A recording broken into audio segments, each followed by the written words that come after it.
자, 오늘 할 부분은 어제에 이어서 실수 성질 확장되는 부분을 설명할 겁니다.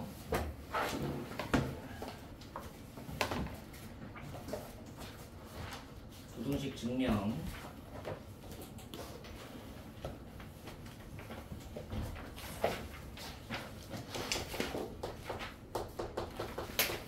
절대부등식에서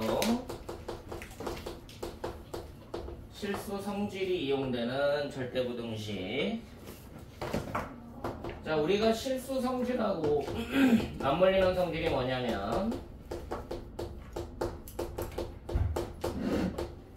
이 절대값 기호의 성질하고 맞물린다 라고 이해를 하셔야 돼요. 그래서 실수 성질이 보이면 절대값 기호가 갖고 있는 성질도 있더라 라는 거 생각하면 되고요. 자, 실수 A에 대해서 A제곱은 0 이상이었잖아. 얘랑 똑같은 게 실수 A에 대해서 절대값 A는 0 이상이다. 같은 성질이지. 이게 실수 성질하고 절대값의 성질, 제곱의 성질이 똑같게 된다. 자, 여기에서 여러분들이 이 절대값 기호가 갖고 있는 의미를 정확하게 알고 있어야 되죠? 자, 절대값 X의 정의가 뭐죠? 뭘 나타내는 기호예요? 원점부터 떨어지는 거리. 거리를 나타내는 기호지. 아, 절대값 기호면은 거리가 뭐여야 돼? 자, 숫자 한 개밖에 없어. 한 개의 수는 몇 차원수를 뜻할까? 1차원수를 뜻하겠지? 그럼 1차원 관점에서 여러분들이 수학에서 쓰는 표현이 무슨 선이라고 불러? 수직선이라고 부르는 거지. 요거는 정의 자체가 수직선에서 라는 제한 조건을 걸으셔야 되고요. 기준이 되는 원점으로부터 A라는 수까지 의 거리라는 말로 여러분들이 정의로 인식을 하는 거야. 그래서 절대값은 거리 기호가 된다. 자, 여기에서 확장을 하면 A 빼기 B의 절대값이라고 얘기해보자. 그럼 얘는 이 빼기라는 기호 자체가 우리가 뺄셈이라고 읽지 차이라고 읽진 않잖아. 맞니 안 맞니? 맞아요. 절대값 기호까지 같이 들어가면 얘는 절대값에 대한 뺄셈이지만 얘는 차이라고 얘기하는 거거든. 차이를 나타내는 기호가 있어. A 물결기, 이게 차이라는 기호야. 여러분들은 잘 안 쓰는 기호지만 저게 차이라는 뜻을 나타내는 기호다. 자, 이것도 결국은 거리에 대한 얘기인데 이 차이라는 말을 거리라는 말로 해석을 하면 얘는 뭐가 될까? 수직선에서 뭐와 뭐의 차이가 되는 거야? A와 B의 차이가 되니까 A와 B 사이의 거리라는 말로 인지를 해야 된다. 너네가 절대값을 푼다라는 얘기는 기호를 푼다라는 말로 해석을 하지만 차이를 인식한다라는 말로 해석을 해야 돼. 절대값을 푼다, 절대값 기호를 절대값 안에가 부호에 따라서 푼다라는 관점이지만 실제로는 차이에 대한 해석이다 라고 인지를 해야 되는 거야. 자, 절대값 x 빼기 1 그건 뭐와 뭐의 차이라고 수직선에서? x와 1의 차이라고. 1과 x의 차이야. x는 모르지만 1은 안다. 자, 얘가 4야. 무슨 뜻이야? 1과 차이가 4인 수를 찾아라. 누구니? 마이너스 3과 5. 이해됐어? 차이로 해석을 하는 거야. 1로부터 4만큼 떨어진 숫자가 누군지를 찾는 거니까 마이너스 3과 5가 된다. 아, 그래서 x는 마이너스 3이거나 5구나 라고 인식하는 거라고. 차이로 해석하는 게 뭔지 알겠어? 근데 이 차이로 해석하는 방식이 있는데 차이로 해석이 안 될 때 쓰는 게 절대값 기호의 풀이법이 되는 거다.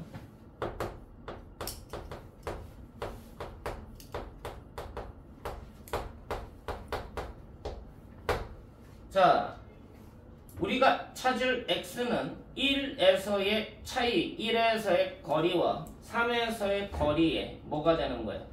합이 되는 거지.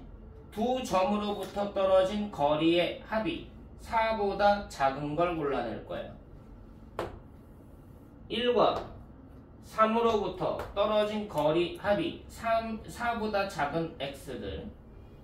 자, 여기 x가 있다고 봐봐. 거리 합 얼마야? 2지. 그럼 얘네들 다 된다는 얘기네. 그럼 1보다 크고 3보다 작은 애들은 괜찮다. 맞니? 얘가 x면 거리 합 얼마야? 2 맞니? 1과 1 사이의 거리는 0이고 1과 3 사이의 거리는 2니까 얘네도 된다는 얘기네. 이것도 돼. 그럼 이것도 되겠다. 자, 이쪽에 x가 있어. 이 거리와 이 거리의 합이 얼마가 되길 원해? 4보다 작길 원하지. 그럼 4인값 한번 찾아보자. 이 거리와 이 거리의 합이 4가 된다라는 얘기는 2지. 얘가 2잖아. 얘를 알파라고 나봐. 그럼 알파가 몇 번 더해져? 2번 더해지지. 그럼 2알파 더하기 2가 4가 되는 알파 값은 1 맞아? 1이야? 그럼 1로부터 1 떨어지네. 누군데? 0이네. 그럼 얘가 거리가 4가 되는 애니까 우리가 찾는 x는 4보다 작아야 돼. 그럼 여기 있는 애들은 되겠니? 네. 그럼 오른쪽으로 보면 이쪽에 누구도 있겠니? 4라는 숫자도 거리의 합이 4가 되는 숫자일 거 아니야? 그럼 우리가 찾는 x는 여기도 되겠니? 자, 무슨 말이야? 되는 x값 범위 불러. 0보다 크고 4보다 작다. 거리 기호로 부등식을 풀 수 있는 방식이라고. 절대값 기호를 거리로 해석해서 보려고 하는 거야. 이해됐어? 근데 거리라는 게 보이는 게 있고 안 보이는 게 있어. 그럼 안 보일 때를 위해서 우리가 대수적인 풀이법까지 생각을 하는 거다. 절대값 기호는 거리 기호로 해석을 해라. 자, 여러분들 교과에서는 나오진 않지만 이 거리 기호를 확장을 하면 수직선이 아니라 2차원수인 좌표 평면 개념으로도 해석을 할 수가 있어. 그럼 얘는 뜻이 뭐겠어? 어디에서? 좌표 평면에서. 뭐로부터? 원점으로부터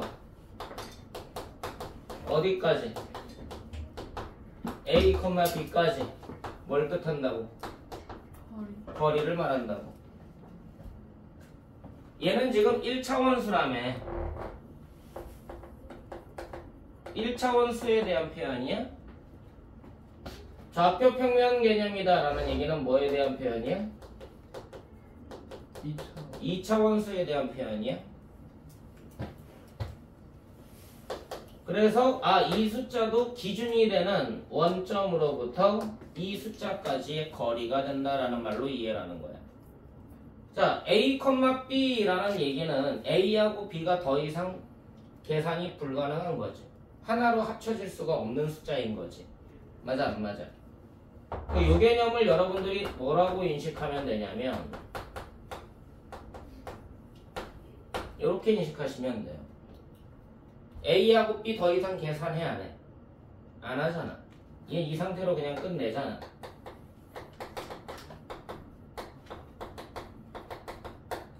이거를 우리가 복소수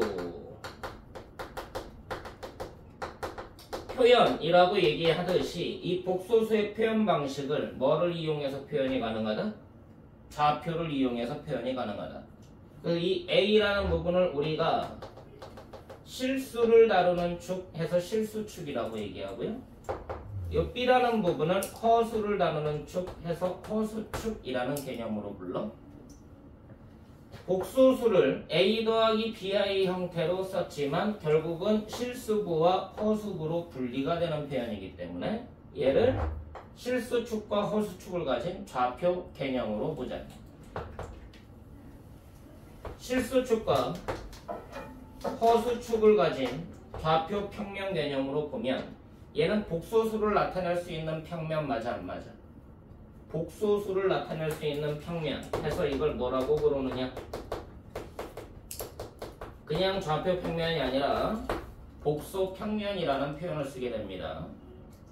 자, 그럼 실수부 A와 허수부 B가 만나서 좌표가 형성이 되는 거지. 됐어? 그래, 우리가 보통 복소수는 Z라고 쓰는 거 맞니? Z를 이용해서 쓰는 이유는 보통 Z가 영문의 끝이잖아. 더 이상 갈 데가 없어. 마지막까지 왔다는 얘기야.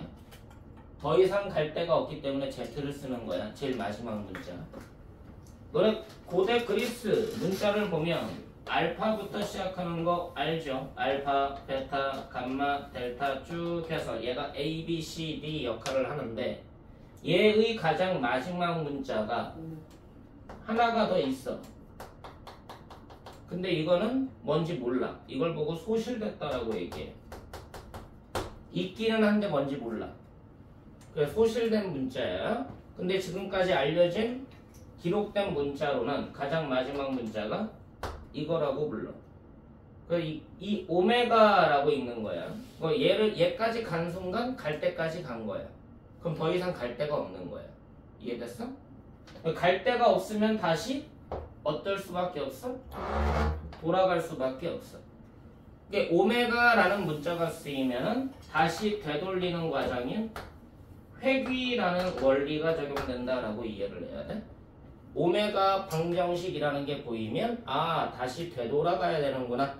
그래서 돌고 도는구나 라는 관점에서 설명을 한다. 자, 여기서 영문에서는 누가 오메가의 관점이야? 이 Z가 오메가의 관점이죠. 복소수의 계산에 보면 여러분들이 그냥 덧셈, 뺄셈, 곱셈, 나눗셈이라고 인식하는 게 아니라 복소수 계산에서는 회귀라는 원리가 적용되는 개념이 등장을 하게 돼. 자, 그럼 이 좌표가 뭐가 되는 거야? Z라는 복소수를 나타내는 거 맞니?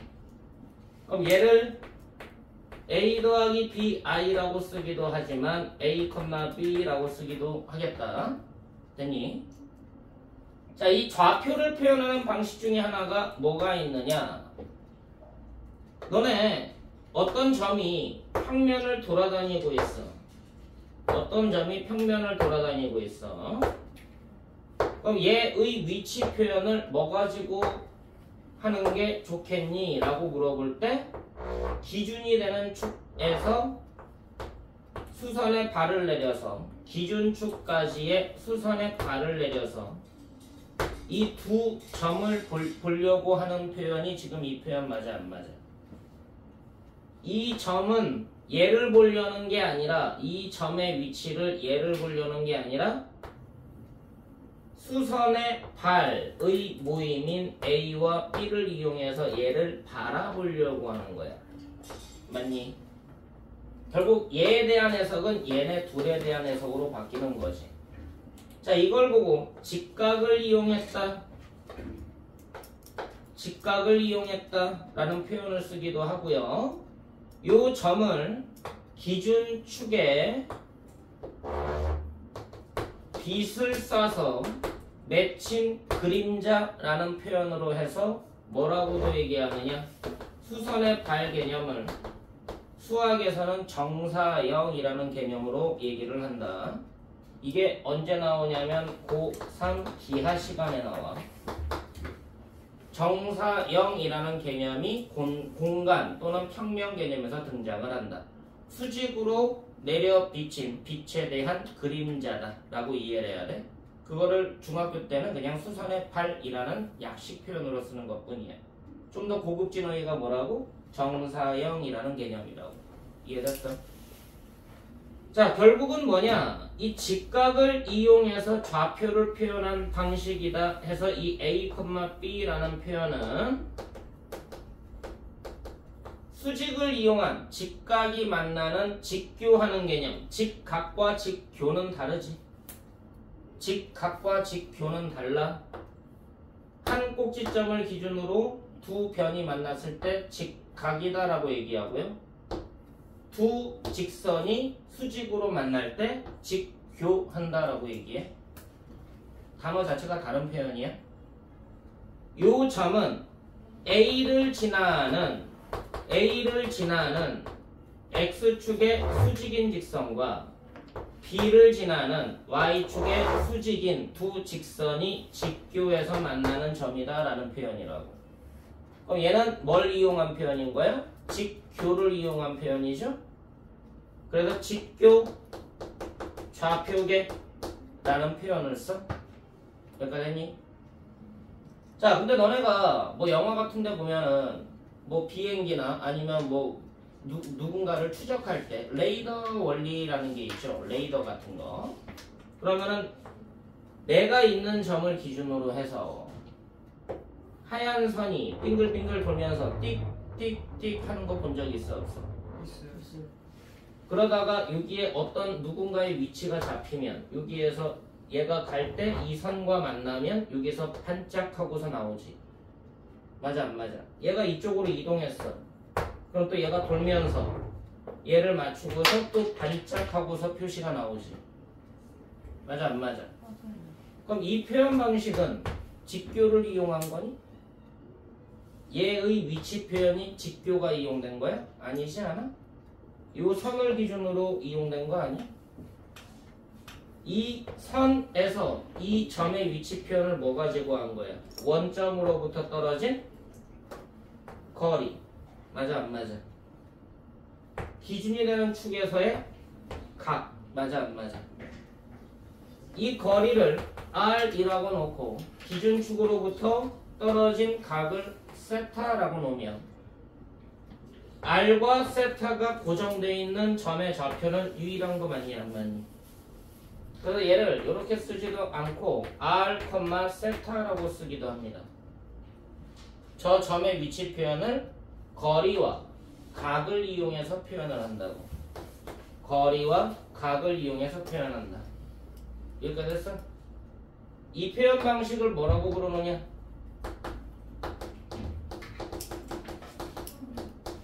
극좌표계라는 표현을 써. 여기까지 됐어?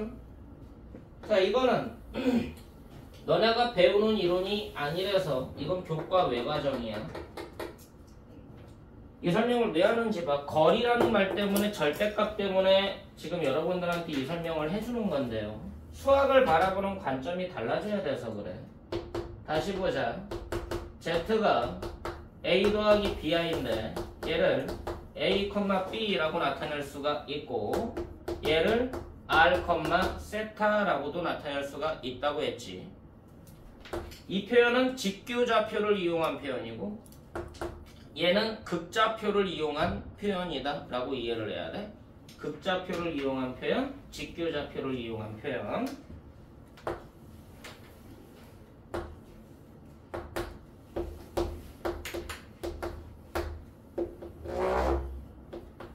이게 R이 되고요. 이게 세타가 되겠죠? 맞니? 수선의 발을 내려 A가 될 거고 수선의 발을 내려 B가 되겠네. 자, 여러분들이 이제 고2 때 배우게 되겠지만 삼각함수 사인 세타, 코사인 세타, 탄젠트 세타라는 것에 정의가 있어. 삼각함수라고 불러. 중학교 때는 삼각함수를 배우는 게 아니라 뭐를 배웠던 거니? 삼각비를 배웠던 거지. 자, 삼각비에서 사인, 코사인, 탄젠트, 정의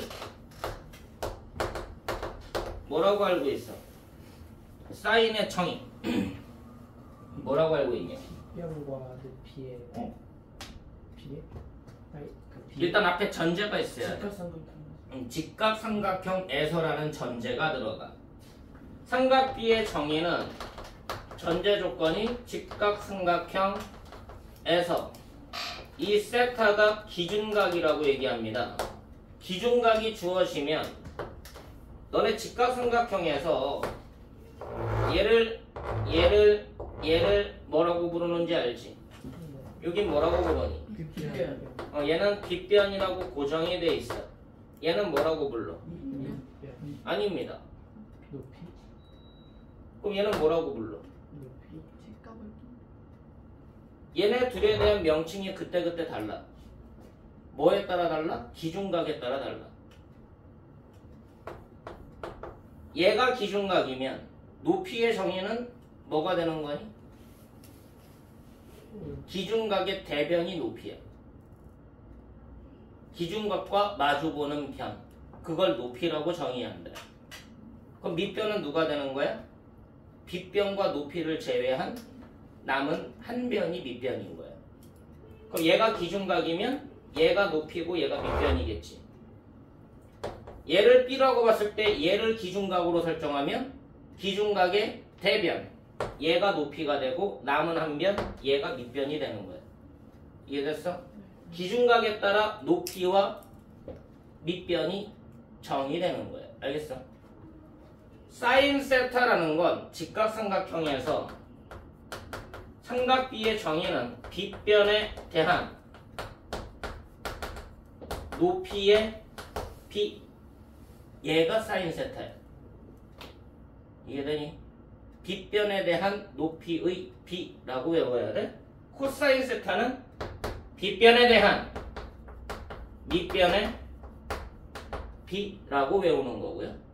사인 탄젠트 세타는 밑변에 대한 높이의 B라고 정의가 되어 있는 거예요. 이해됐어?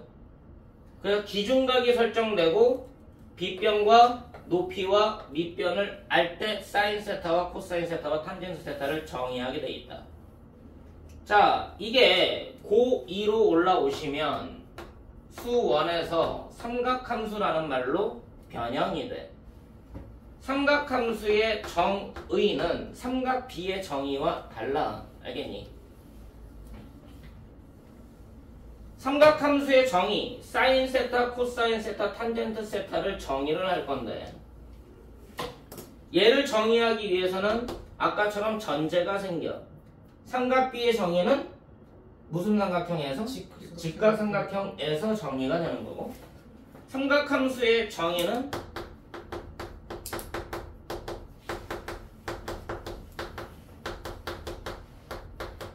좌표 평면에서가 출발이야. 그럼 좌표 평면이다라는 얘기는 직교 좌표계가 형성이 될 거고 A, B가 형성이 될 거란 얘기지. 이 점을 P라고 놓겠습니다. 그러면은 OP라는 반직선이 결정되는 거 맞아? 요 반직선이 X축 양의 방향, 얘를 기준축으로 본다. 이거를 고급어휘로는 이렇게 얘기를 해. 시초선이라고 불러. 됐어? 기준선을 시초선이라고 불러. 자, 레이더가 이 기준축이 회전을 하는 거 맞아, 안 맞아? 맞아요. 그래서 이 방향으로 회전할 수도 있겠지. 근데 이쪽 방향으로 회전할 수도 있겠지. 이쪽 방향을 시계 반대 방향이라고 읽고요. 이쪽 방향은 시계 방향이라고 읽습니다. 자, 시계 반대 방향으로 회전할 때 우리가 4분면의 정의가 되는 거 맞아, 안 맞아? 1사분면, 2사분면, 3사분면, 4사분면. 됐니? 그럼 그게 정방향이지. 시계 반대 방향으로 돌 때가 1, 2, 3, 4 분면을 순서대로 돌아다니는 정방향이 되는 거야. 그래서 이거를 부호로 양수라는 개념으로 봐. 시계 반대 방향으로 돌 때는 시계 방향으로 돌 때는 뭐가 되는 거야? 4분면을 역으로 돌고 있죠. 4, 3, 2, 1, 4분면으로 역으로 돌고 있지. 그럼 얘는 무슨 방향이야? 역방향이야. 그럼 부호적으로는 뭐가 되는 거야? 음의 방향이 되는 거야. 여기까지 됐니? 자, 정방향으로 각을 재든 역방향으로 각을 재든 어찌됐든 똑같은 각을 재는 거 맞아 안 맞아? 똑같은 각을 재는 방식이다. 자, 요렇게 각을 쟀을 때 세타가 형성이 될 건데 그럼 이 세타가 요렇게 하나로 끝나는 게 아니죠. 얘도 세타고 얘도 세타고 얘도 세타고 이해돼 안 돼? 그럼 여러 가지의 세타가 똑같은 세타가 되는 거 맞냐 안 맞냐? 이해됐어? 이렇게 각을 재는 방식을 우리가 수학에서 삼각함수에서는 이때 동경이라는 표현을 써. 알겠니? 그냥 각이라고 표현하지 않고 동경이라는 표현을 쓴다. 각이라는 표현하면 너네는 딱 고정된 상수를 뜻하는 것처럼 보이잖아. 30도, 45도, 60도 딱 정해져 있지. 근데 동경 30도라고 얘기하는 것은 그 30도를 나타내는 방식이 무수히 많다는 결과인 거예요. 알겠어? 각이라고 얘기하면 상수 개념이고요. 동경이라고 얘기하면 상수 개념이지만 여러 가지 상수 개념을 뜻한다고. 이해됐어? 문장이 바뀌는 의미가 단어가 바뀌는 이유가 정의가 달라지기 때문에 그래. 이렇게 되니. 자, 그러면 요 사인 세타의 정의는 뭐가 되느냐라고 얘기하면 좌표 평면에서 A, B라는 점 P가 결정이 될 거고 OP라는 반직선이 결정이 될 거고 OP라는 반직선에 대한 동경 세타가 결정이 될 거야. 그러니까 되니 지금은 저런 게 있구나 라고 툭툭툭툭 치고 지나가. 자, 사인 세타의 정의는 뭐냐? R분의 Y 코사인은 R분의 X 탄젠트는 X분의 Y. 지금 XY가 아니라 여기서는 A, B를 쓴 거죠. 이게 그냥 정의예요. 자, 뭐로 정의를 내린 거예요? 거리와 좌표 가지고 정의를 내린 거예요. 삼각함수의 정의를 동경에 대한 삼각함수의 정의야. 사인 동경, 코사인 동경, 탄젠트 동경입니다. 정의가 뭐라고? 반지름과 좌표 가지고 정의를 내린다고. 그럼 사인의 정의는 뭐겠어? 원점으로부터의 거리 분의 y 좌표라고 읽는 거예요. y 좌표. 됐어? 코사인의 정의는 원점으로부터의 거리 분의 x 좌표.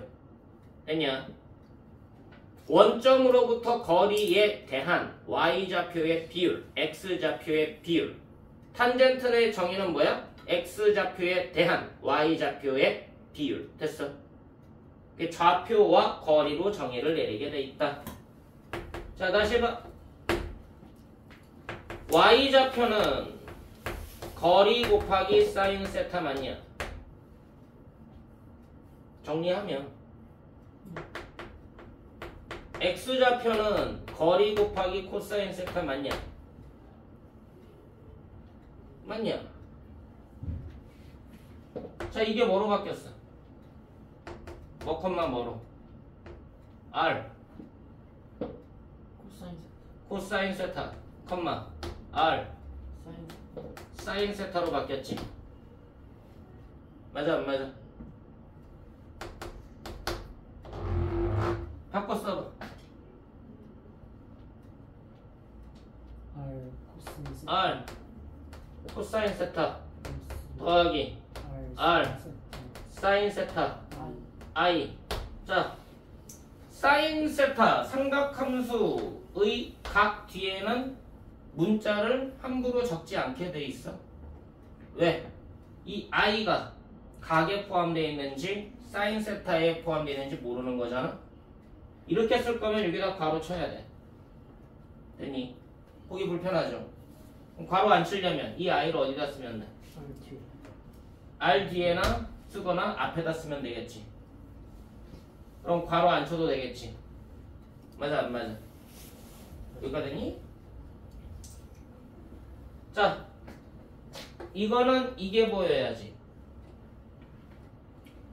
맞아 안 맞아? A 더하기 BI라고 썼으면 A, B가 보여야 돼? 그럼 얘는 무슨 표현인 거야? 맞아 안 맞아? 이게 보이면 A, B가 보여야 되는 게 아니라 이게 보여야 돼. R과 세타를 이용한 표현이다. 맞니? 그럼 무슨 좌표가 보여야 돼? 극좌표 개념인 거야. 이거는 극좌표를 이용한 표현이라서 이걸 뭐라고 부르냐면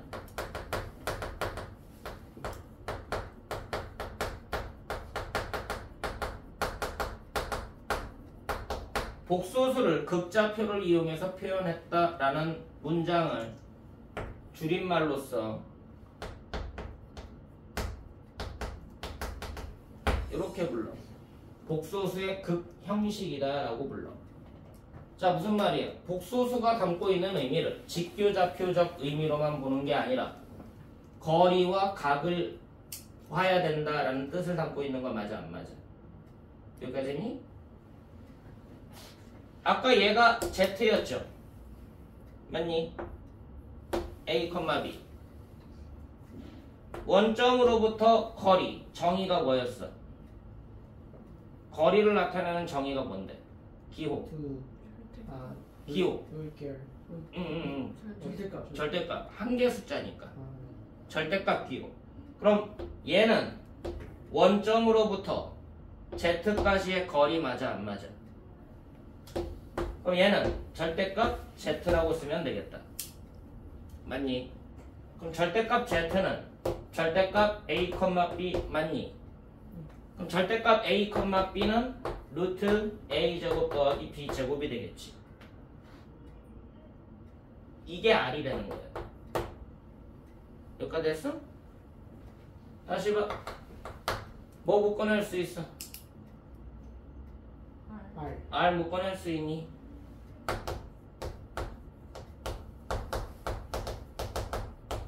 됐니? 근데 이 R은 누구였어? 루트 A제곱 더하기 B제곱이자 절대값 Z가 되는 거지. 이 표현까지 여러분들이 인식을 하고 갈 거냐 말 거냐의 단계라고. 됐어? 거리, 절대값 A 그게 끝이 아니라는 거야. 절대값 A, B, A, B가 갖고 있는 의미까지 확장을 하게 된다. 자, A, B는 몇 차원 수 표현이라고? 2차원. 그럼 몇 차원 살고 있니 너는? 3차원. 그럼 3차원 수를 나타내는 표현도 있겠지. 차수로 보면은 3차식이지만 수 개념으로 보면은 좌표가 몇 개인 개념이다? 3개인 개념이다. 그럼 이거는 무슨 좌표라고 불러? 평면 좌표가 아니라 공간 좌표라고 인식을 하는 거야. 공간 좌표지만 얘는 기준축을 3개로 해서 직교라는 관점을 이용했겠다? 그럼 얘는 직교 좌표가 되겠지? 맞아? 근데 얘도 뭐를 이용해서 나타낼 수 있어? 거리와 각을 이용해서 나타낼 수 있지 않겠어? 이해돼? 그럼 그걸 이용해서 나타내면 무슨 형식이 되는 거야? 극좌표 형식이 되는 거지? 거리와 각을 이용해서 나타내면 극좌표 형식이 된다. 그럼 얘를 극좌표 형식으로 나타냈을 때 수학에서 쓰는 이론이 있겠지? 그럼 그거는 교과 외겠지 또? 이것도 교과 외니까. 그럼 이것도 교과 외일 거 아니야. 단지 이 교과 외는 나중에 등장을 하게 돼. 지금 하는 이론들은. 이거는 교과 외인데 너네가 보지는 않을 수 있어. 고등학교 과정에서. 근데 이걸 알고 가느냐 모르고 가느냐의 차이가 크기 때문에 설명을 하는 거야. 얘도 극좌표 형식으로 나타낸 표현은 고등학교 때 여러분들이 볼 일은 없게 됩니다. 근데 대학교 가면 보게 돼 있어요. 대학교 가면 그냥 자연스럽게 써. 야 이런 거 있어. 응? 처음 보는 거지. 근데 그때 가서 처음 보는 게 아니라 이런 수학적인 흐름이 극좌표 형식이 있고 또는 뭐도 있다?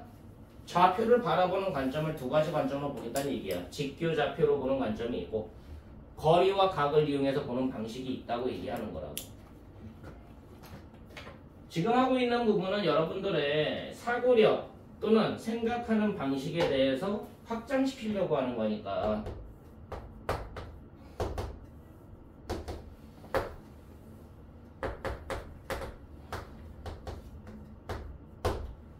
자, 세 직선이 서로 직교해. 그럼 여기가 기준축인 원점이 된다. 됐니? 그럼 이거는 뭐야? 입체를 나타내는 3차원적 표현이죠? X축 위에 A라는 점과 Y축 위에 B라는 점이 직교를 이용해서 만나. 그럼 여기가 X좌표가 A고 Y좌표가 B고 Z좌표는 제로인 점 맞아 안 맞아? 그럼 얘가 A, B, 제로가 되는 개념이야. Z축에 C와 X축에 A가 만나. 그럼 여기에서 이 C라는 것은 X축과 만나려면 얘가 X축이라고 봐야지. X축과 평행해 가야 되니까. 그래야지 여기가 직교되는 개념 맞니? 그럼 이 점의 좌표는 X좌표가 A, Y좌표는 제로, Z좌표는 C인 점이지. 그럼 뭐라고 써야 돼? A, 0, C. 됐냐? 얘와 얘가 만나. 여기는 Y좌표가 B고 Z좌표가 C인 점이네. X좌표는 제로인 점이지. 0, B, C. 됐냐?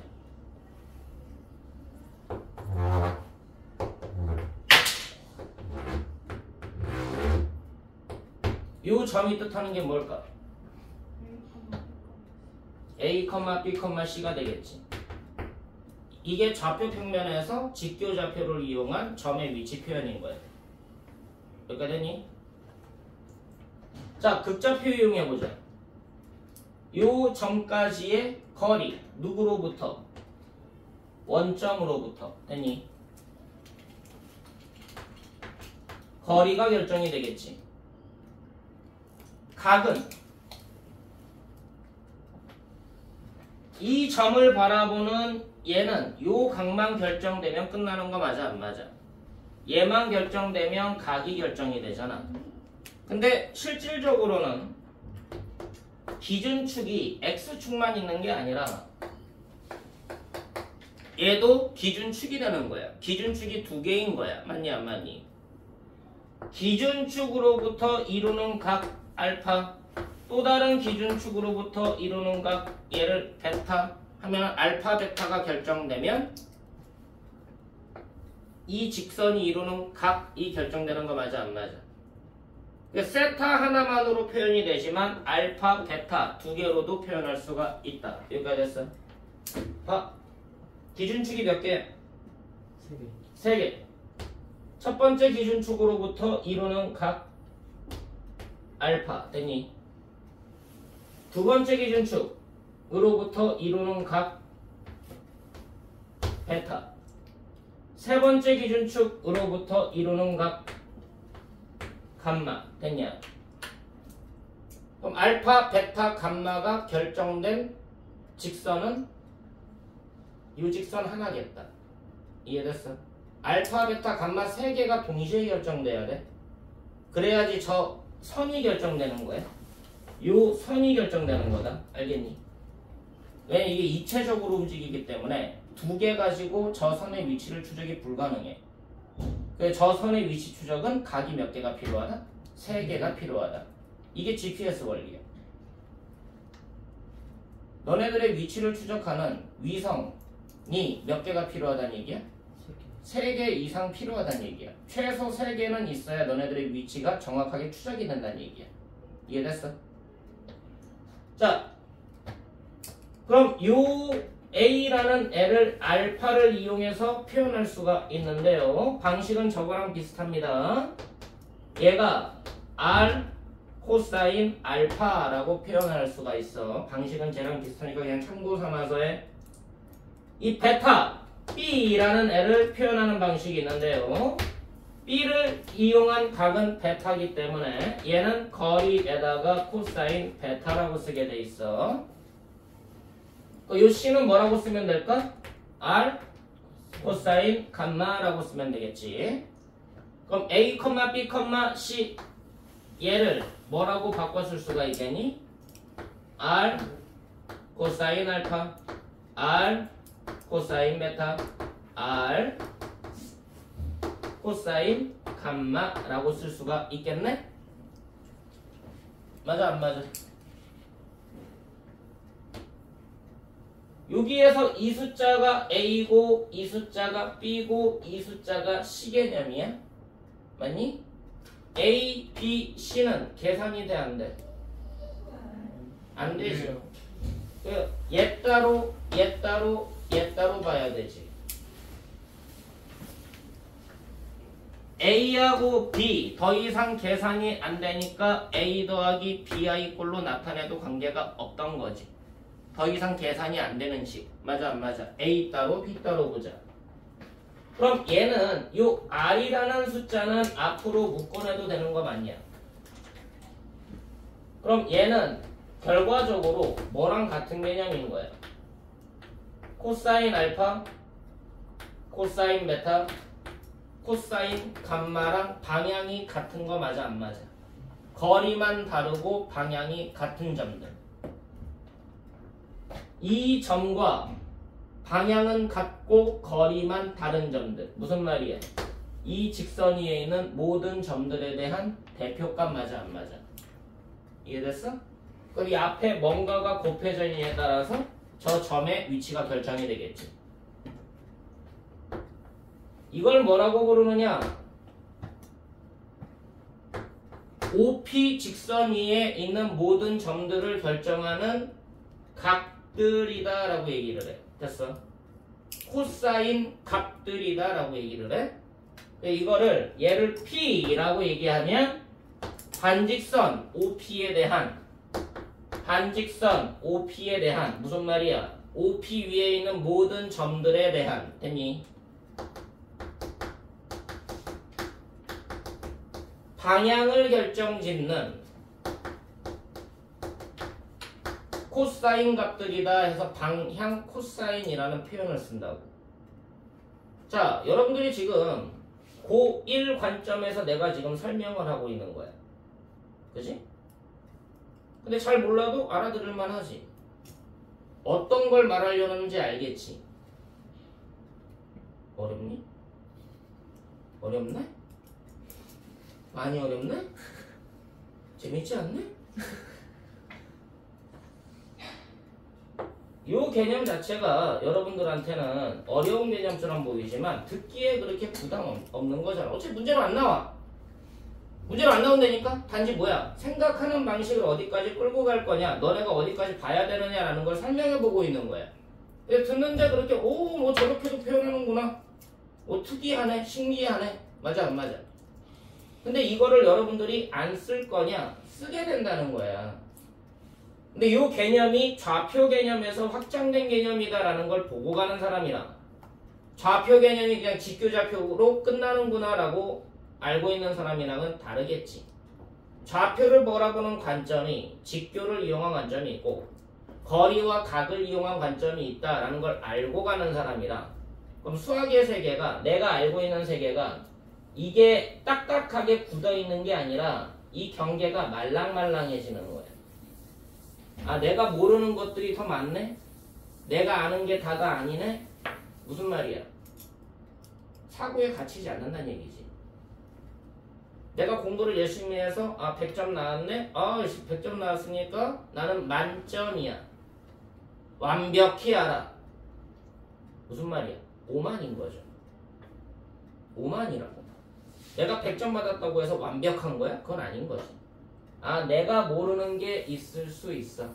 내가 아직은 그냥 열심히 한 것 뿐이야. 말랑말랑해져야 돼, 사고가. 누가 무슨 얘기를 하든 다 받아들일 준비가 되고 있어야 된다고. 그걸 보고 사고의 유연성이라고 불러. 사고의 유연성을 가져야 여러분들이 수업을 듣는 힘도 생기고, 저 사람이 말하려고 할 때 그 사람의 의도도 파악을 하고, 문제를 읽었을 때 이게 뭘 얘기하려는지 더 분석하려고 하고, 그게 생긴다는 거야. 내가 알고 있는 게 다라고 생각하지 말라는 거지.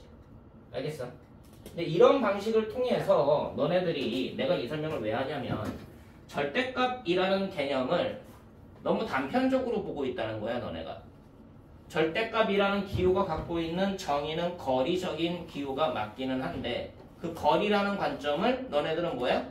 1차원 안에서만 해결하고 있다는 거지.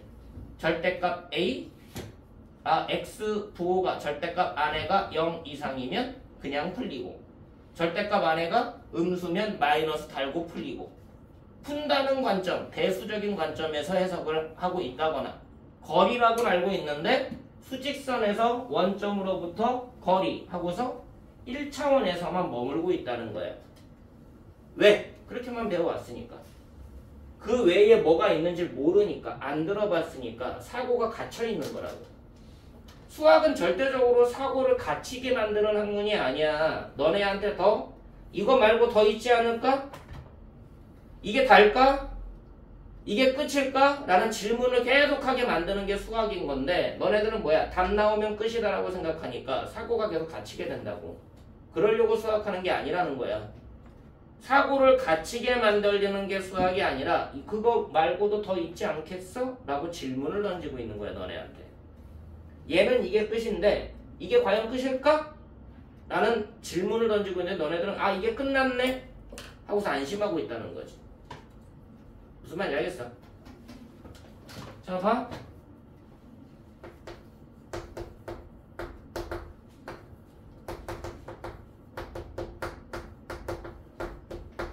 자 A가 2 더하기 3i고 B가 5 빼기 4i입니다. A 더하기 B 뭐라고 알고 있냐? 7 빼기 i라고 알고 있는 거지. 좌표로 봐. 좌표로 봐. 좌표평에다 찍어.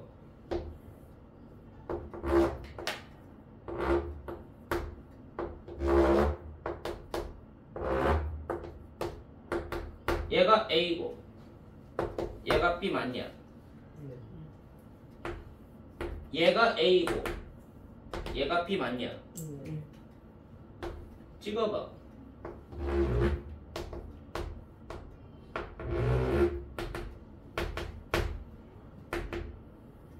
얘가 A 더하기 B 맞냐?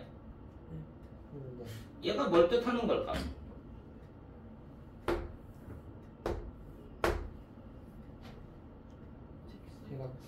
무슨 도형이야? 직사각형이라고! 직사각형의 정의가 뭡니까? 직사각형의 정의가 뭐네? 모든 각이 직각이고 평행 사변형 중에서 내각의 크기가 같은 사각형. 내각의 크기가 같은 사각형입니다. 그래서 내각의 크기가 같은 사각형인데 사각형의 내각이 합은 몇 도니? 그건 누가 정했니? 누가 정했니 그건?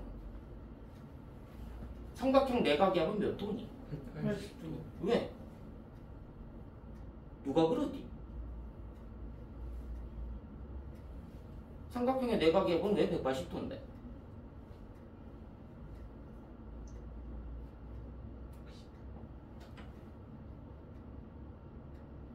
삼각형의 내각이 합은 왜 180도인데? 정이니? 정이야 정리야? 삼각형의 내각의 합은 180도라 하자라는 정의야? 약속이야? 아니면 삼각형의 내각의 합은 180도가 되더라 라는 정리야? 정리라는 건 뭔데? 원래 있던 사실 밝히는 거. 증명하는 거지. 정의를 통해서 증명하는 거야. 그럼 삼각형의 내각의 합은 왜 180도인데? 설명할 수 있어야 되지. 그럼 정의가 먼저 있어야 될 거 아니야. 180도의 정의가 뭔데? 평가. 평각이 180도라 하자. 평각을 180도라 하자. 그게 정의라고. 그래서 삼각형의 내각의 합은 180도가 되더라 라는 게 정리가 되는 거고. 뭘 이용해서 증명해? 각도기. 아닙니다. 어까. 평행선 이용해서 증명을 하죠.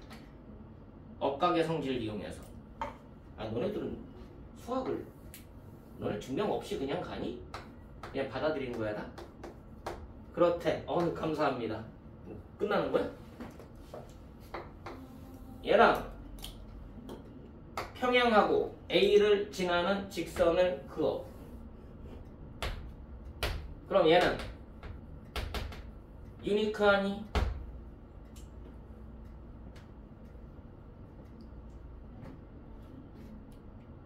한 개냐 이거야.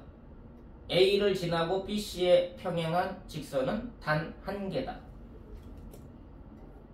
이거 말고 더 있니? 없지 않니? 누가 그랬어? 누가 그렇게 정했어? 저 정의니 그럼? 정의하고 비슷하지 않니? 증명할 수 있겠니? BC에 평행하고 A 지나는 직선은 유일하다. 한 개밖에 없다. 한 개라 하자 아니야?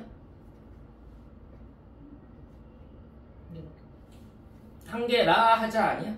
한 개밖에 없어. 증명할 수 있니?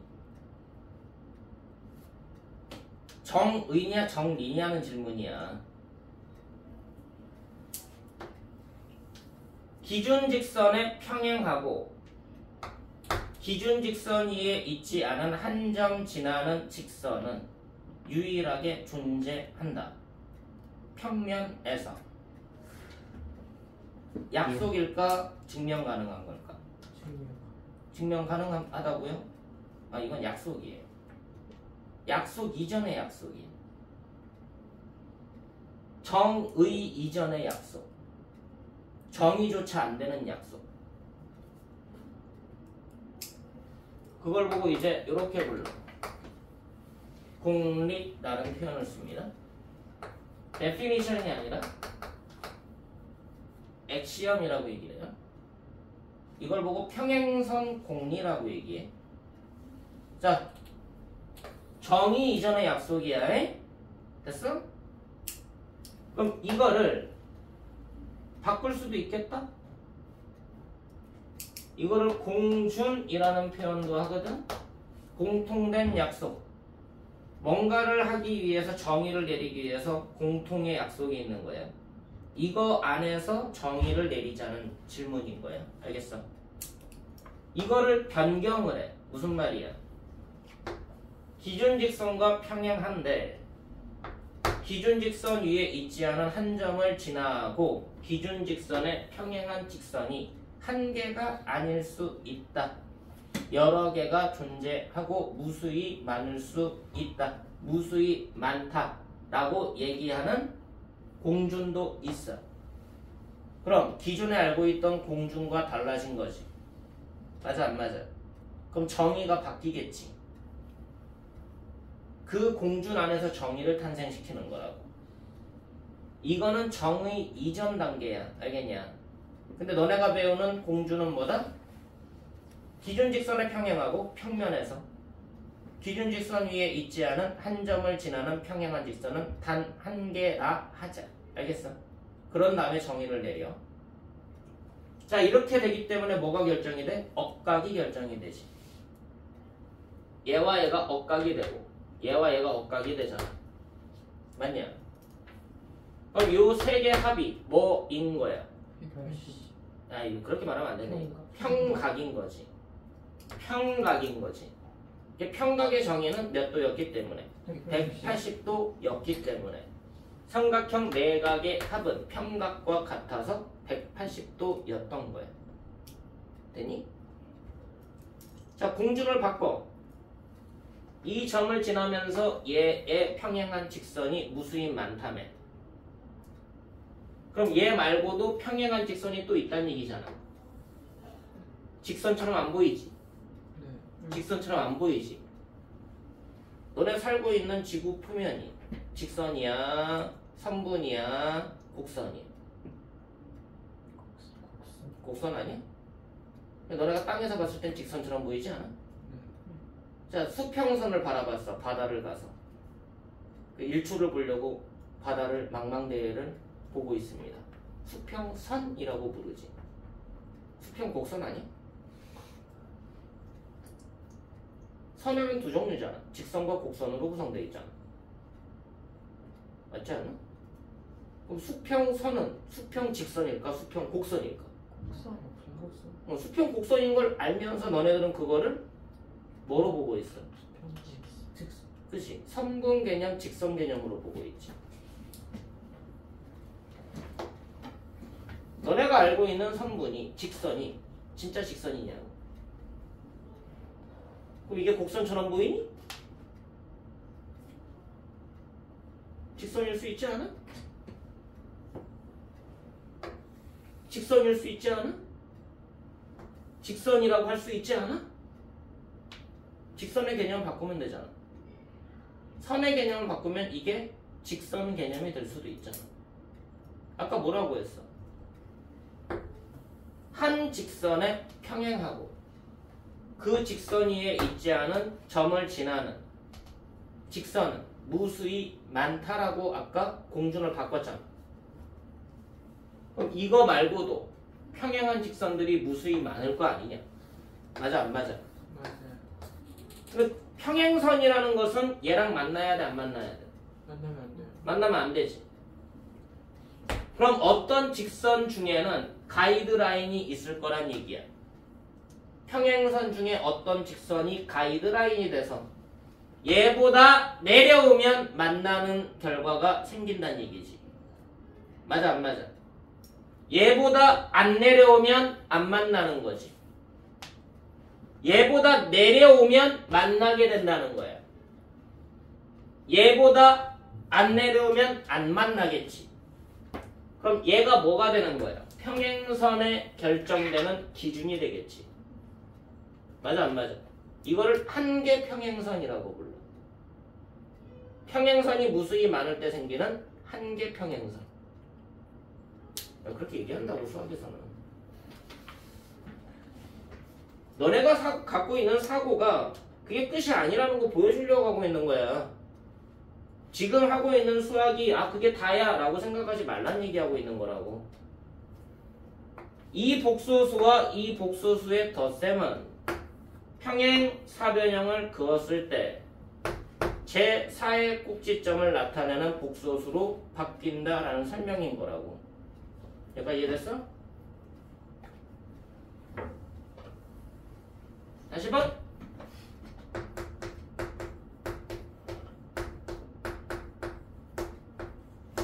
자, 2분의 루트 3 더하기 2분의 1 i라는 복소수가 있습니다.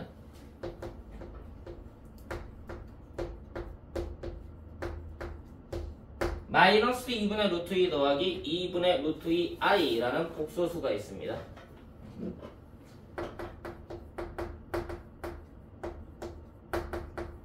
이렇게 볼 수 있는 건 맞지?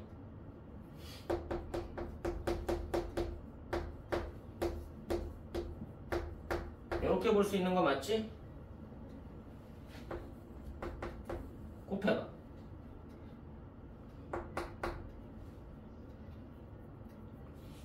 그냥 곱해. 그냥 곱해요. 곱해 보시라고요. 계산해줘야 돼? 곱해서 더하면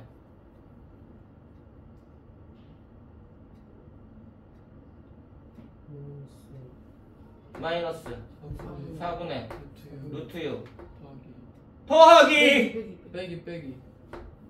놀래키지마. 됐니?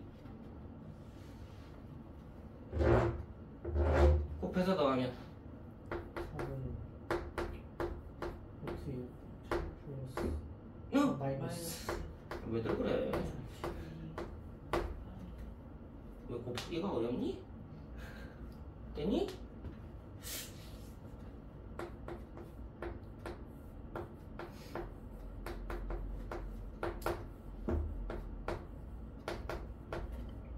맞니?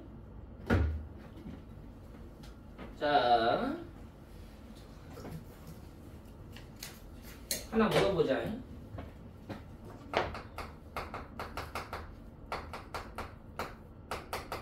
중학교 때 삼각비 할 때 특수각의 삼각비라고 얘기를 하죠. 탄생하는 도형이 정삼각형의 절반 30도, 60도, 90도 비례관계 1대 루트 3대 2. 그래서 369 게임이 나온 거잖아. 네? 아니야. 아니라고. 모든 것의 발상을 수학으로 돌리려고 하는 정삼각형 절반 1대1 대 루트 2. 맞아? 여기서 특수하게 삼각비가 나온 거지. 몇 도 몇 도에 대한 30도, 60도, 45도에 대한. 됐니? 30도, 60도, 45도, 60도에 대한 특수각의 삼각비, 사인, 코사인, 탄젠트 값을 정리를 해놓은 거. 맞니 안 맞니? 근데 너네가 중학교 때 야 이것도 알아도 하고서 배우지 않아? 그 순간 기분이 나빠져야 돼. 왜 그럴까? 그걸 왜 외워요? 존재하지 간격을 봐봐. 않아. 기분 나빠져야 된다니까. 왜 얘네들은 안 해? 리듬이 깨졌잖아. 그렇지 않아? 그래서 얘네들도 특수각이야. 그 너네한테 중학교 때 문제가 뭐로 나오냐? 이 도형이 연결된 문제 나오지 않아? 그 15도하고 75도가 만들어지는 거 가지고 문제 나오지 않아? 결국은 뭐였단 얘기야? 얘네들도 특수각이었단 얘기야. 이해가 됐어? 내가 왜 이 설명을 하는지 봐.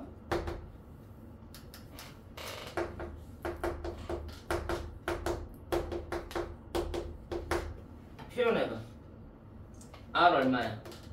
원점으로부터 여기까지의 거리다. 그럼 루트 A제곱 더하기 B제곱이야. 1이야. 됐니? 이때 R도 1이야. 됐니? 됐니? 여기서의 세타랑 여기서의 세타를 한번 바라보자. 좌표평면에다 찍어. 2분의 루트 3, 2분의 1.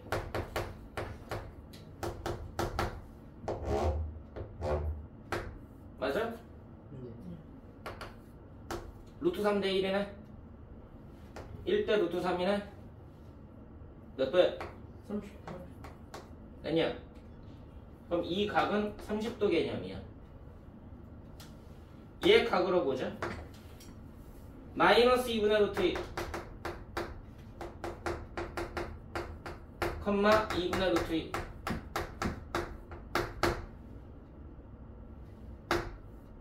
기준각 여기 몇 도야? 35도. 여기 몇 도야? 어디? 이거 몇 도야 그럼? 130. 135도 맞니? 됐어? 이게 어디 있는 걸까? 얘가 어디 있는 걸까? 얘랑 얘를 곱하면 어떻게 될까? 이게 몇 도였다고?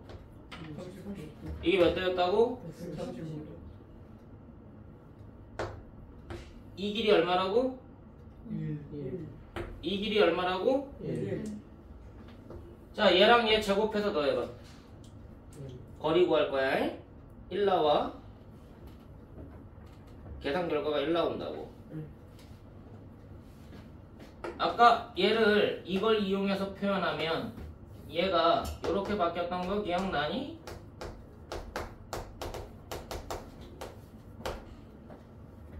네. 얘도 이런 식으로 바뀌는 거 기억나니? 네. 얘랑 얘를 어떻게 할 거라고? 곱해요. 곱할 거라고. 그럼 얘랑 얘랑 곱해지는 거 맞니? 네. 복소수끼리의 곱은 극좌표 개념으로 가면 뭐가 된다? 거리끼리 뭐 하면 돼? 곱하면 돼. 얘가 R1, 세타 1, R2, 세타 2. 그럼 얘는 극좌표로 쓰면 뭐가 된다? 거리가 R1, R2의 곱이 된다. 각이 어떻게 바뀔까요? 라고 질문해 봤더니요. 아까 이게 몇 도였다고요? 130. 여기 몇 도였다고요? 30도. 얘에 대한 각은 이게 되더란 얘기야. 그럼 몇 도가 될까요? 160도. 이해되니? 거리끼리 곱해지고 각끼리는 더해지더라 라는 내용이다. 그럼 얘는 뭐라고 쓰면 돼? 거리는 1이고 코사인 몇 도? 몇 도였어 아까? 165도. 사인 i의 사인 몇 도? 이게 되더란 얘기야. 이상해? 복소수의 덧셈, 뺄셈, 곱셈, 나눗셈이 단순하게 A, B 끼리의 계산이 아니라 거리의 계산으로 가면 도형적 의미를 담고 있다. 복소수의 덧셈, 뺄셈, 곱셈, 나눗셈은 대수적 의미를 담고 있는 게 아니라 기하적 의미를 담고 있다. 그걸 알고 복소수를 덧셈, 뺄셈, 곱셈, 나눗셈을 하고 있어야 된다는 얘기야. 그걸 보고 벡터적 관점이라고 얘기를 해 나중에는. 알겠어? 그냥 복소수끼리 그냥 더하고 빼기, 더하고 곱하고 빼고 나누고 왜 하지? 쓸데없이? 그 안에 뭐가 담겨있기 때문에? 기하적 의미가 담겨있기 때문에 하고 있는 거다. 복소수의 거듭제곱 왜 하고 있다고? 기하적 의미를 담고 있는데 복소수는 Z를 이용해서 쓰니까 갈 때까지 갔잖아? 그럼 뭐의 의미를 담고 있다? 다시 되돌아가려는 회귀적 성질을 갖고 있다. 복소수의 계산에는 회귀적 의미가 담겨 있는 거예요. 알겠어? 그게 나중에 오메가라는 부분과 연결돼서 진행이 된다. 너네가 좀 문제를 풀다가 막 복잡한 문제가 나오면 와 이거 뭐 이렇게 지저분해가 아니라 그게 담고 있는 의미를 찾아내서 해석하라고 지금 설명을 하고 있는 거야. 이런 방식을 써가지고 수학자들이 연구를 하겠죠. 그렇지 않겠어?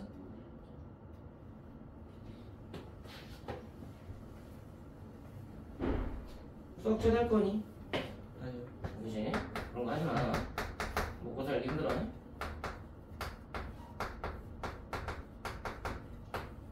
자, 이걸 보고 복소수의 극형식이라고 부른다고 그랬어? Z1, R1, 세타1, 세타1 Z2, R2, 코사인, 세타2 I 사인, 세타2 또 다른 극형식이네. Z1 곱하기 Z2는 어떻게 된다고? 거리끼리는 곱해지고 각끼리는 더해진다고. 그럼 뭐라고 쓰면 돼? R1, R2 코사인 괄호 세타1 더하기 세타2 I 사인 세타1 더하기 세타2. 아 너네 한번 생각해봐. Z1을 A 더하기 BI라고 놨어.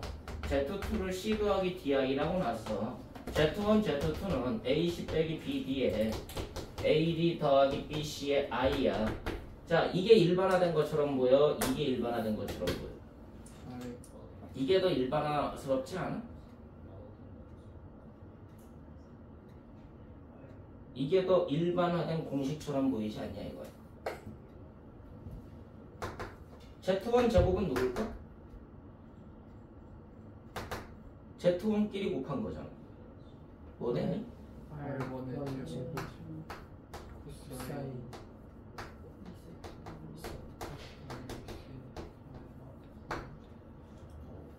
아니 세타원끼리 더할 거 아니야.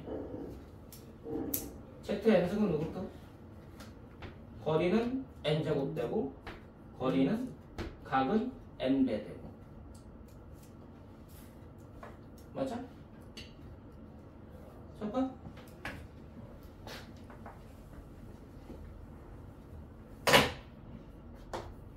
얘가 Z야?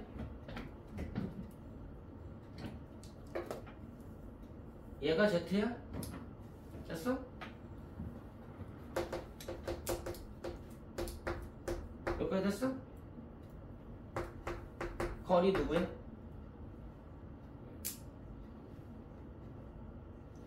A, B로 봤을 때 거리 누구야? 루트 A제곱 더하기 B제곱 얼마야? 루트 A제곱 더하기 B제곱 루트 4니까 2 아니야? 아까는 거리가 1이었지만 이제 거리가 2로 바뀌었지? 각은 누구야?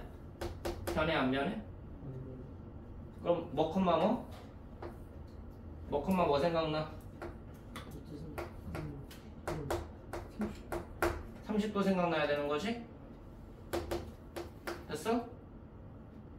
그럼 거리하고 각 보였어? 거리하고 각 보였어? 세트 백승해보래. 거리가 어떻게 된다고? 각은 몇 배 된다고? 100배. 됐니? 자, 3000도. 어차피 얘랑 같은 각을 나타내는 게 있지. 360도가 몇 바퀴까지 돌 수 있어? 9바퀴? 8바퀴. 9바퀴면 넘지 않니? 8바퀴 하면 몇 도까지 돈 거야? 2880도까지 돈 거지. 2880도까지 돈 거지. 몇 도 더 돌아야 돼? 120도 더 돌아야지. 그럼 위치적으로는 얘는 어떤 각이랑 똑같은 거야? 120도. 됐니?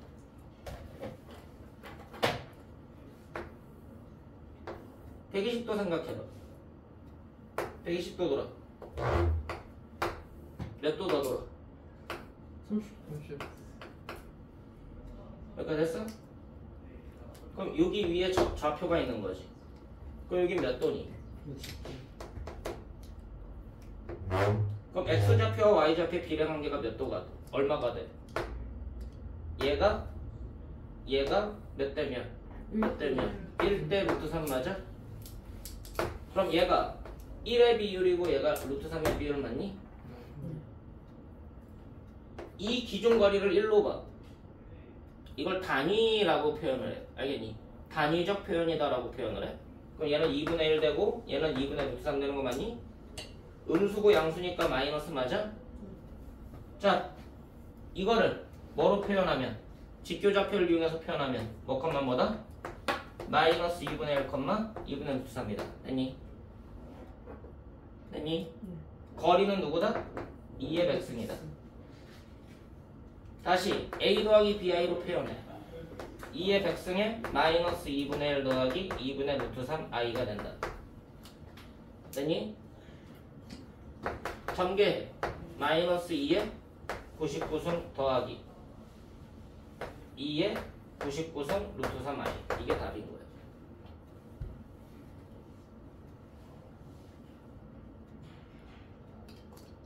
표정들이 왜 그래? 아, 실제로 너네한테 이거 주어지고 이거 물어봐. 어떻게 구할 건데? 그냥 하나씩 다 계산할 거냐고. 계산해서 귀납적 추론으로 해서 Z의 백승을 찾아내게 돼 있어. 계산하다 보면 규칙이 나오거든. Z 2번 구해보고 3번 구해보고 4번 구해보고 5번 구해보고 6번 구해보고 하다 보면 규칙이 생겨서 이걸 찾아내게 돼 있다니까. 요거를 내가 지금 설명한 방식이 복잡해 보이지만 이건 눈으로 푸는 거야. 거리가 2네? 뭐야 30도네? 30도는 나중에 삼각함수로 바뀌면 다른 걸로 바꿔서 써. 후도법이라는 표현으로. 그럼 또 다른 방식으로 계산하는 방법이 있어. 180도가 몇 도였지? 평각이었지? 그 평각을 파이라는 숫자로 바꿔서 봐. 너네가 알고 있는 파이야. 3.14259. 됐어? 파이라는 숫자로 바꿔서 봤다. 그러면 이 3000도라는 애를 30도라는 애는 180도 입장에서 파이면 얘는 몇 분의 파이야? 6분의 파이 맞니? 그렇게 됐어? 몇 배가 된다고? 100배. 그럼 100배 해주면 뭐가 돼? 됐어? 자, 3분의 50파이 중에 파이가 삼각이야. 한 바퀴는 몇 파이야? 2파이. 그럼 3분의 50파이는 3분의 48 파이 더하기 3분의 2파이 맞아? 네. 이해됐어? 네. 이게 16 맞니? 네. 16파이 맞니? 네. 2파이에 8배 맞니? 네. 그럼 이게 8바퀴 뜻하는 거 맞니? 그럼 3분의 2파이만 더 돌면 돼? 맞아 안 맞아? 맞아. 그럼 파이가 몇 도라고? 80도. 3으로 나누면 60. 2 곱하면 120도. 120도 파이 잡히지. 이해돼? 이런 거 배우려고 수학하는 거라니까 너네가. 단순하게 다 구해가지고 이거 얼마지 뭐 실수했네 안 했네 그거 하려는 게 수학이 아니라 너네가 생각하는 이게 다가 아니라 너네가 여기에서 뭐까지 더 끌어내야 되느냐라는 사고를 넓히려고 수학을 배우는 거라니까. 이거를 해결하기 위해서 어떤 방식을 더 써야 되지라고 고민하는 게 수학이라니까요. 과연 이게 약속인지 정인지 정리인지 증명을 해야 되는 건지 증명 없이 가야 되는 건지 증명 이전의 단계인 건지 라는 걸 알고자 하는 게 수학이라니까. 그럼 너네가 앞으로 어떤 논리를 쓸 때 내가 이 논리를 펼쳐도 되는 건지 뭔가를 약속하고 논리를 펼쳐야 되는 건지 약속 이전의 단계부터 출발하고 가야 되는 건지 그 논리의 정당성을 주장하려고 증명을 하는 거라니까요. 그래서 수학을 배우는 거라니까. 지금 이 단원이 뭐냐? 절대로 증명 단계 아니야. 증명. 그래서 내가 이 설명하는 거라니까. 논리 관계에 대한 이해를 시키려고. 무슨 말인지 알겠어? 결국은 이 수학이 그냥 다 하나가 되는 거야. 하나. 절대값 기호를 통해서 설명을 하긴 했지만 너네가 알아야 되는 단계가 저런 것까지 있어 라고 알고 수학을 하는 거랑 그냥 저게 끝이구나 라고 알고 수학하는 거랑은 전혀 다르다는 얘기야. 앞으로 수학을 하면서 뭘 하라는 얘기야. 자꾸 더 보려고 하고 더 생각하려고 하고 해야 된다는 거지. 뭐 그런다고 해서 수학을 잘하진 않아. 수학은 절대적인 양이 필요해. 절대 양이 필요해. 양이 충족되지 않으면 수학은 잘한다는 얘기를 할 수가 없어. 기계적으로 문제는 많이 풀고 있어야 돼. 무슨 말인지 알겠어? 너네가 언어적인 것은 자주 쓰잖아. 기계적으로 쓰잖아. 그러면서 익숙해지는 거 맞아 안 맞아? 그리고 그 말에 대한 고민을 더 하게 되니까 더 깊이가 깊어지는 거지. 수학도 언어야. 뭐 해야 돼? 기계적으로 자주 써야 돼. 덧셈, 뺄셈, 곱셈, 나눗셈만 쓰는 게 아니라. 수학적으로 너네가 생각하는 방식을 많이 하되 어디까지 가야 되는지를 보고 가라는 얘기야.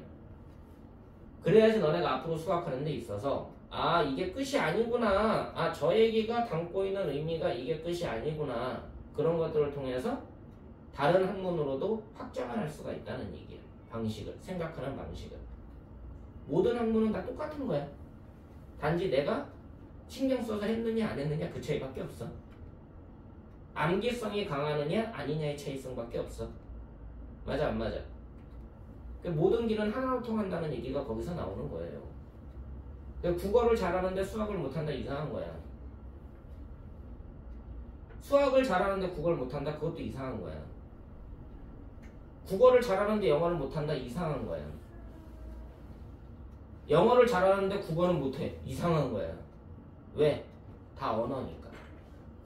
국어도 언어고 영어도 언어고 수학도 언어기 때문에 그래. 단지 뭐야? 못하는 게 아니라 안 하는 거야. 바라보는 관점을 달리 보는 거야. 그래서 그런 거야. 알겠어? 수학도 언어다. 그럼 여기에서도 논리 체계가 있고 그 논리를 받아들이려고 하고 그 논리 관계를 이해하려고 해야 되고 너네가 하고 있는 수학이 이게 다가 아니다 라는 관점에서 일단은 기본적인 것을 정확하게 알고 가자. 그런 다음에 사고의 지평을 넓히려고 해야 된다 라는 측면에서 설명을 한 겁니다. 알겠어요? 복소수 계산에서 이 방식을 이용해 가지고 문제가 나오면 도형적 입장에서 생각을 해보라고 지금 내가 하나의 얘기를 해주고 있는 거야. 왜 거듭제곱을 왜 물어보겠니? 너네 고생시키려고? 야, 너네 초등학교 때 이 100번 곱해봐. 그거 해봐. 하고서 선생님이 나갔어. 쉬려고 하는 것이. 그렇지 않아? 자, 이 100번 곱하면 얼마일까? 자, 계산 다 끝난 사람은 상품 줄게요. 하고서 선생님이 애들이 막 열심히 하고 있어. 그리고 선생님이 잠깐 외출을 하셨어. 화장실이 급하셨던 거지. 무슨 말이 알겠냐? 그럼 뭐 하라는 얘기야? 그건 어쩔 수 없이 시간과 공을 들이라는 얘기잖아. 그지? 자, 복소수 Z가 있어. Z에 2024승 구해보래. 너네 고생시키려고 하는 거야? 시험 문제 그거 냈어. Z 2024번 곱해보란 얘기니? 아니지 않겠어? 그 안에서 규칙이 있으니까 그 규칙을 발견하라는 뜻 아니겠어? 귀납적 추론으로 발견하라는 뜻도 갖고 있겠지만 그게 갖고 있는 수학적 의미가 있지 않았겠어? 복소수의 곱셈은 무슨 의미를 담고 있기 때문에? 기하적 의미를 담고 있기 때문에 복소수의 곱셈을 보면 뭘 떠올려야 된다? 도형이 떠올려야 된다는 얘기야. 거리와 각에 대한 스토리가 떠오르면 머릿속으로 계산할 수가 있다는 얘기야. 됐어? 이렇게 된다라는 것을 수학자들이 열심히 연구했겠죠. 증명까지 해냈겠지. 나중에 미적분 가면은 이게 왜 이렇게 되는지까지도 뭐 필요한 부분은 설명을 할 거야. 연계가 다 돼서. 이걸 연구한 수학자를 이렇게 불러 드무아브르라고 부릅니다. 드무아브르라는 수학자가 연구한 결과예요. 난 있는 얘기 해주는 거야. 그냥 내가 연구해서 내가 연구한 거 아니야? 오해하지 마. 나 그 정도 역량은 아직은 안 돼. 이럴 시간도 없어. 근데 그들이 연구했던 거를 나는 공부해서 알고 있는 것 뿐인 것이. 그리고 왜 그런지를 생각해 본 것 뿐인 것이. 알겠어? 잠깐 쉬었다 합시다.